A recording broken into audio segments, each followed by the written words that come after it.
Di California ada bola lampu yang sudah bersinar terang sejak tahun 1901. Lampu yang semula berdaya 30 watt ini kini memancarkan cahaya yang nyaman mirip dengan lampu 4 watt. Lampu ini diciptakan oleh seorang penemu Prancis, Adolphe Saillet, yang memproduksi bola lampu berfilamen karbon buatan tangan pada akhir tahun 1890-an. Perjalanan bola lampu ini berubah menarik ketika pemilik perusahaan menyumbangkannya ke Departemen Pemadam Kebakaran setempat. Sejak saat itu, bola lampu ini nyaris tidak pernah dimatikan dan mendapat predikat sebagai bohlam paling tahan lama di dunia. Nah, sekarang mari kita bahas masa pakai lampu modern. Masa pakai tergantung pada merek, teknologi, dan jenisnya. Saat ini, bohlam generasi baru bisa bertahan lebih dari 20.000 jam. Teknologi kita sudah maju dan berkembang lebih jauh, tapi bola lampu dari 2 abad lalu masih lebih awet dibandingkan model terbaru. Itu agak aneh. Dan kalau kamu perhatikan, kontradiksi ini tidak terbatas pada bola lampu.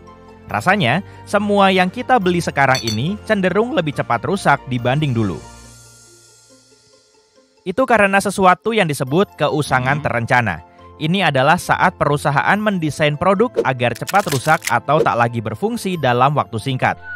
Ide tersembunyi di balik ini adalah untuk membuatmu membeli barang baru atau melakukan upgrade. Beberapa negara sudah melarang praktik ini karena tidak etis saja. Semuanya berawal dari industri mobil di Amerika Serikat pada tahun 1924. Seorang pria bernama Alfred P. Sloan Jr. yang bekerja untuk General Motors menyarankan untuk merilis model mobil baru setiap tahun untuk meningkatkan penjualan. Keusangan terencana paling efektif jika sebuah perusahaan sedikit memonopoli atau setidaknya hanya punya sedikit pesaing. Sebelum menerapkan taktik ini, mereka harus memastikan konsumen akan membeli produk mereka kembali karena setia pada mereknya. Mereka tahu berapa lama produk dirancang untuk bertahan, tapi kamu tidak. Menariknya, produk cenderung lebih awet ketika ada lebih banyak persaingan di pasar.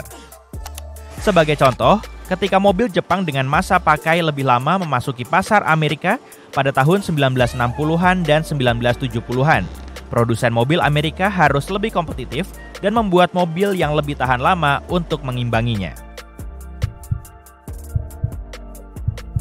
Lantas, apa sisi baik dan buruk dari keusangan terencana? Dari sudut pandang produsen, ini sangat bagus. Strategi ini membantu mereka menghasilkan uang dan menjaga roda perekonomian terus berputar, karena orang-orang terus membeli barang baru. Ini juga mendorong perusahaan untuk berinvestasi dalam penelitian dan pengembangan yang bisa menghasilkan inovasi-inovasi keren.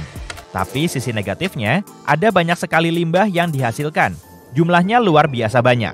Ditambah lagi, kita membuang-buang sumber daya yang berharga. Ada beberapa bentuk dari gagasan ini. Keusangan terencana sistemik terjadi ketika komputer atau gadgetmu tidak bisa menerima pembaruan terkini atau terhubung dengan aksesori baru karena teknologinya sudah berubah. Jika ini terjadi, maka persepsi terhadap barang tersebut berubah. Misalnya, perancang ponsel pintar atau desainer mode mengubah gaya produk mereka untuk mengubah produk lama tampak kuno.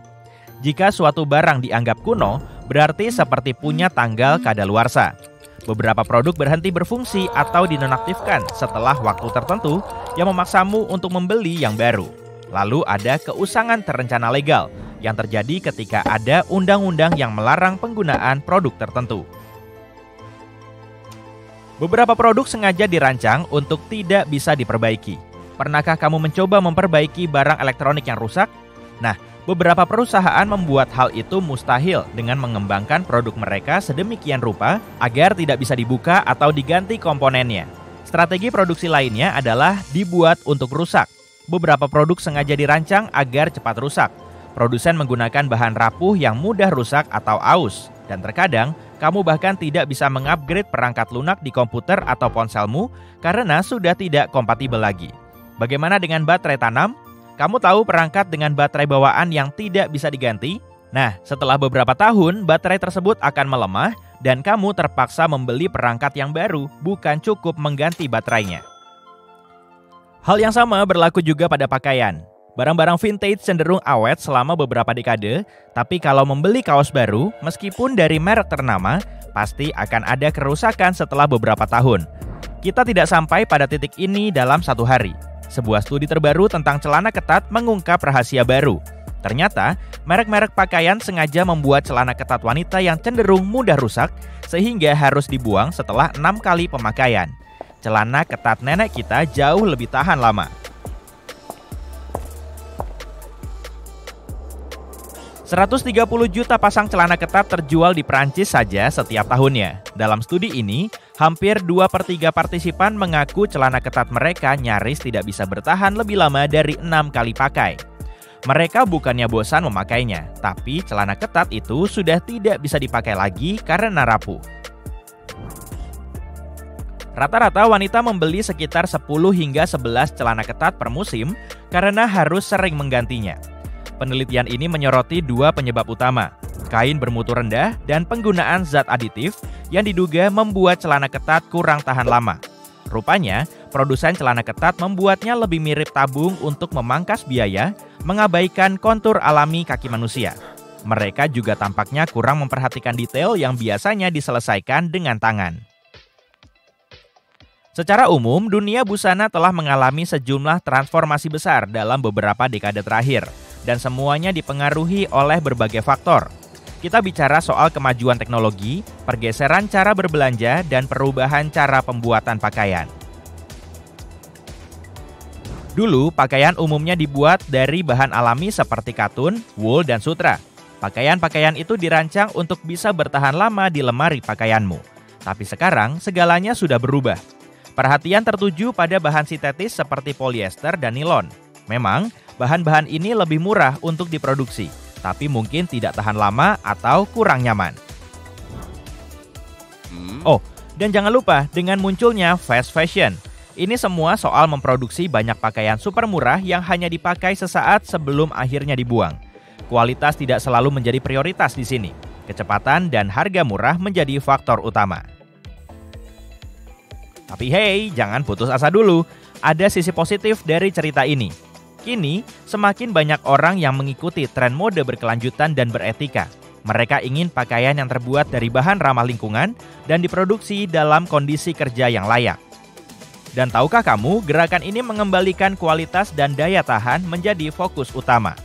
Merek-merek meningkatkan standar mereka dan membuat pakaian yang tahan lama. Jadi ya, dunia busana telah mengalami beberapa perubahan besar. Dengan munculnya fast fashion, kita telah melihat pergeseran ke arah bahan yang lebih murah dan kurang tahan lama. Tapi di saat bersamaan, ada semakin banyak orang yang menuntut mode berkelanjutan, etis dan berkualitas. Ini seperti tarik tambang di dunia mode. Dan kita lihat saja siapa yang akhirnya menang. Kembali ke ketahanan mobil saat ini. Sepertinya kendaraan baru mengalami lebih banyak kerusakan, dan ini bukan hanya masalah mesin dan transmisi yang biasa terjadi pada beberapa merek. Sekarang ini, masalah muncul pada sistem kontrol suhu udara, kelistrikan, unit hiburan di dalam mobil, elektronik dalam mobil, dan bahkan jendela otomatis yang mulai rusak dalam beberapa tahun pertama. Masalah teknologi ini tentu saja tidak hanya terjadi pada mobil. Apple mengaku sengaja memperlambat kinerja iPhone, sama halnya pada lemari es dengan masalah pada kompresornya. Lemari es hanya bertahan sekitar 1/3 hingga 1/4 dari masa pakai sebelumnya. Selain itu, pintunya juga bermasalah. Alih-alih disekrup dengan kencang, pintunya hanya direkatkan. Menarik pintu kulkas di tengah malam saat kamu tidak bisa tidur bisa menimbulkan masalah. Seiring waktu, pintunya akan kendor dan mulai goyah.